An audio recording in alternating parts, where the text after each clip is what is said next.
So when I moved over to the Philippines almost 9 years ago, I had what I called my commandments. These were things I was either going to do or not do once I arrived here. And one of them had to do with my finances. And that's what I want to cover in the upcoming video. Alrighty, so one thing I want to just get off my chest from the get-go here is that this is not financial advice. This is not a typical budget video where I say do this or do that. And I would never, ever, ever try to tell anybody what they can live on over here, or what your budget should be, or how much money you should have in savings, or what your income needs to be. I don't know you. I only know me. And so I don't know if 1,000 a month is going to work for you or 5,000 a month, because I don't know what your tastes are. I don't know where you're going to live, what kind of lifestyle you're used to, what your needs and wants are. It's impossible. So what I try to do whenever I talk about finances is simply talk about what I do, how I navigate it, my financial plan, and if it makes sense, cool. And if it helps, great. But it's not advice. It's just simply me telling you the truth about how I run my finances since I got over here. I can tell you that running my finances over here, for me, I found to be much more manageable than it ever was in the States. Because over here, everything is just, for me, it's set. For once in my life, since I'm no longer working on commission, I have a steady income. I know what the number is every month. I could never say that when I worked back home because I was on commission. I would have good months, I would have bad months, I would have medium months. And so it was always kind of a juggling act, month in and month out. And then when things did get sort of steadied, it seemed like whenever I started to get a little bit ahead, some mystery bill would come in the mail and I'd have to deal with that.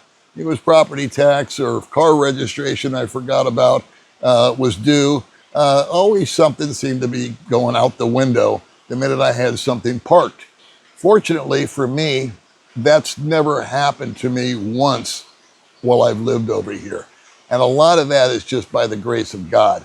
I have not had, knock on wood, a medical event where I've had to ever be hospitalized overnight, nor is my wife.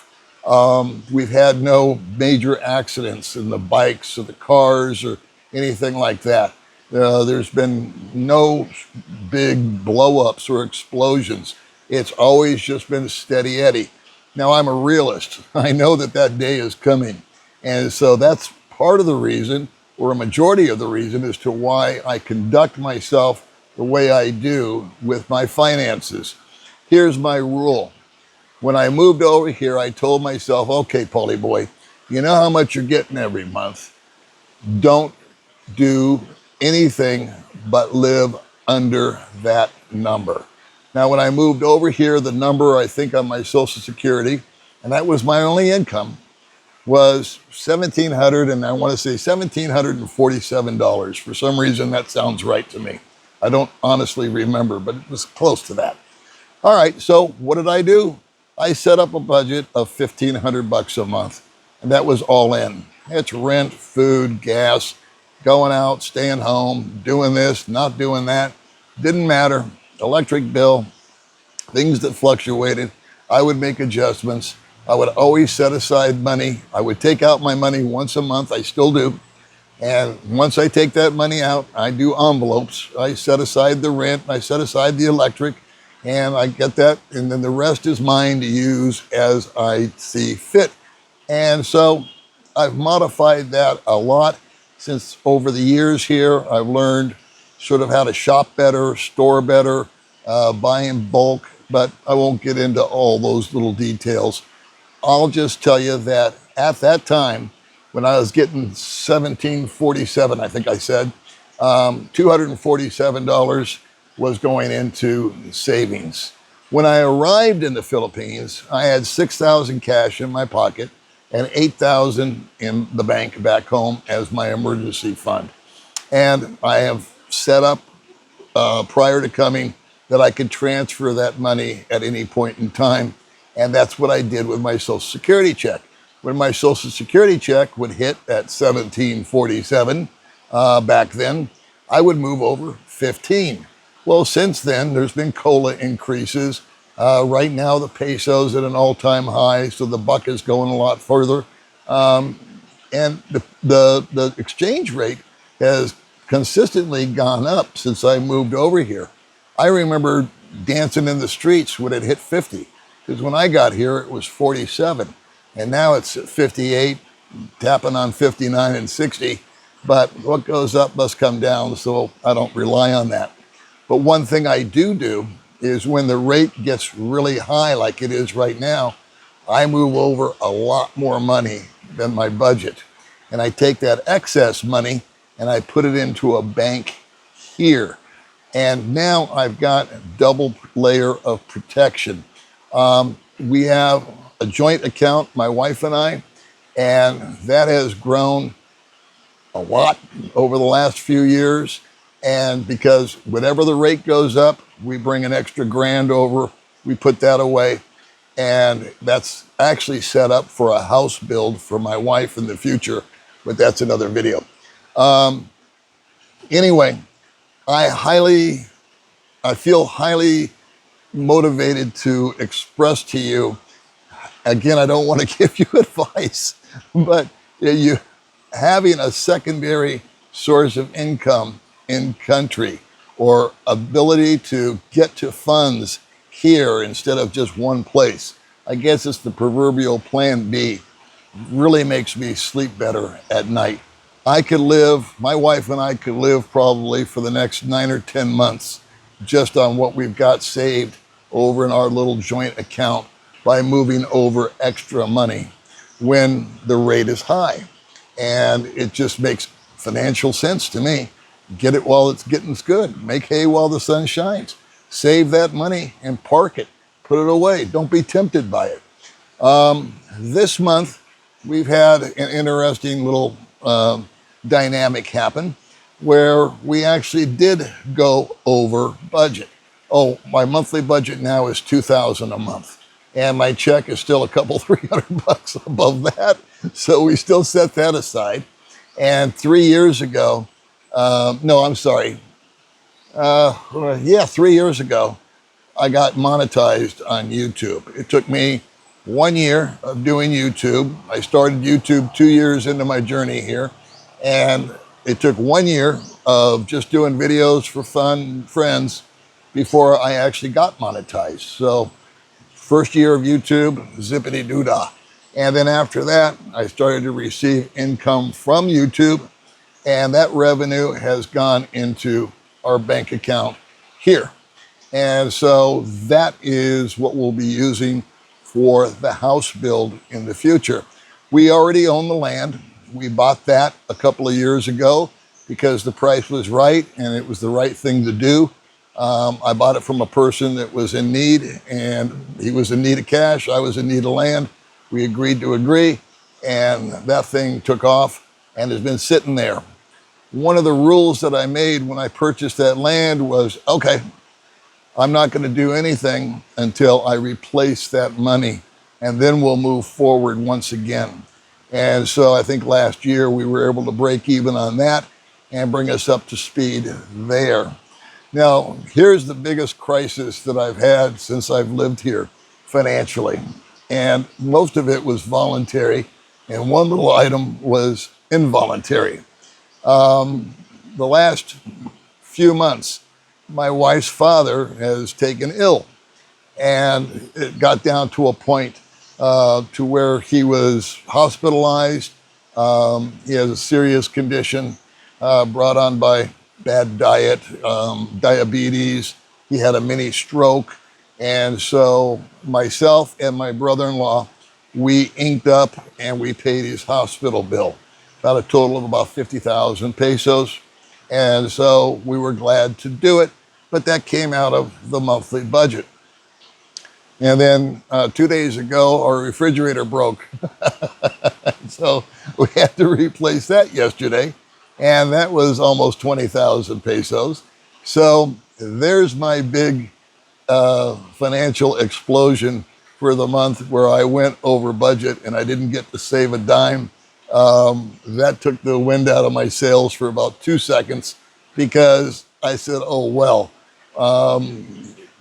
it was, if that's the worst it's ever going to get, my God, let it stay that way. I've been blessed in that I have not had any kind of major medical event. However, I do know it's coming. It's coming for all of us, I imagine. One day we're going to meet our maker. And prior to that, we're probably going to have an episode of some sort. So I take respite in the fact that the money is already over here so that my wife can get to it. And if I'm incapacitated, to pay the bills, the hospital, etc. for me.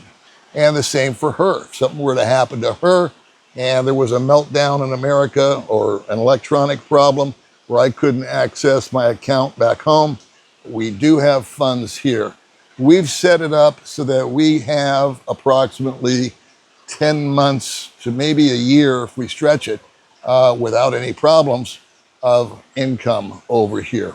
Now that would, of course, put the brakes on building a house, but we're also drib-drabbing that along piecemeal every month. One month we built a bunkhouse. Last month we hooked up electricity, and each time that was 20 or 30,000, 40,000 pesos a crack for those things. But that was part of the build fund, so it didn't affect us in any way, shape, or form.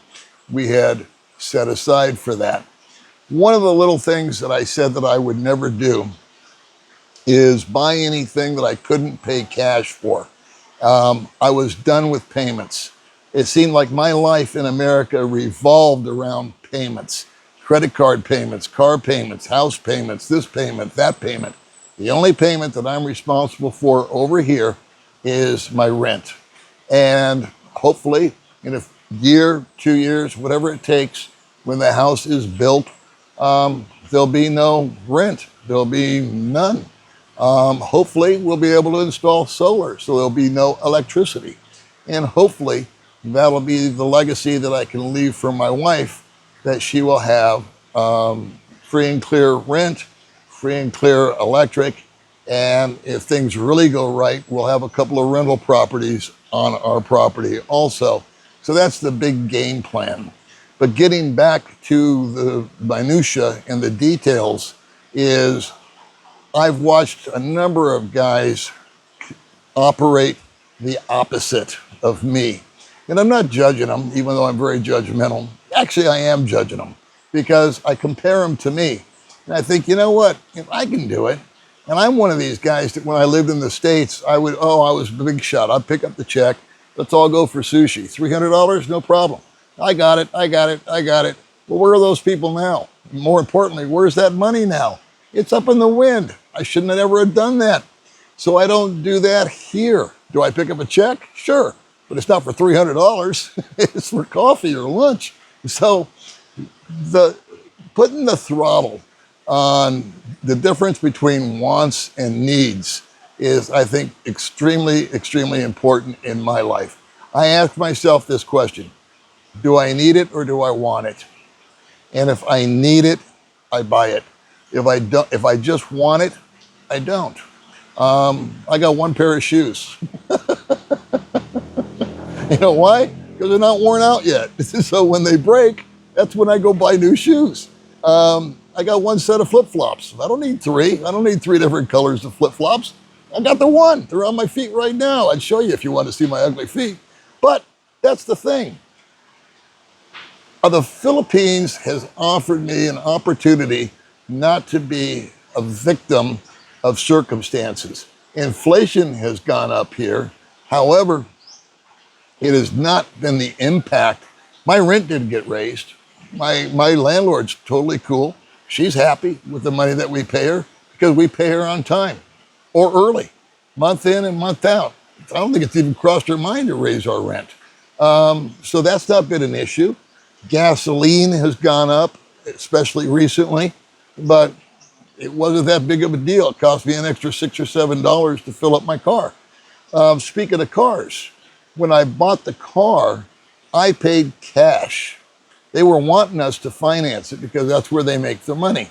Trust me, I know. I was an F&I manager back in the States. That's where the money gets made.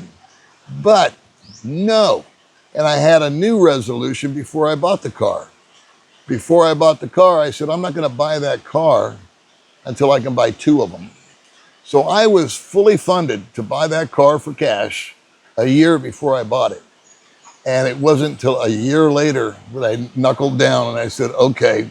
And another part of that decision, 3 years ago now, it's been since I bought the car, was that the rate was really high. And I saved $2,000 between 50 pesos to the dollar to 58 pesos to the dollar, which is when I bought it. So these are the little nuances that I do to keep my finances in order. I'm not rich by any stretch of the imagination, but I do feel secure in the fact that when I go to bed, I can sleep at night and there's almost nothing that will put me out in the streets. I don't know if I would be able to say that had I not moved to the Philippines. I don't know what my life would have been like if I'd have just stayed in America. And now being 71 years old, what would be my value to an employer? Where would I work? How could I live? The way rents have gone up, gas has gone up, food has gone up. Inflation is, I think, on steroids right now in the States. And personally, if you're there and you're going through that, I send you all the love that I can because I feel your pain. I believe that there is a chance for anybody and everybody that's just sick and tired of being sick and tired. There's no worse stress, I believe, other than health, than financial stress. Health stress would be the number one stressor, and financial insecurity would be the close second. I can tell you that the financial insecurity has dissolved since I've moved over here. I'm not saying it would work for you. I'm just saying it worked for me. Please feel free to leave a comment if you think I'm full of shit. Or you can change it up and say something nice too. All right, kiddies, I'll see you in the next video.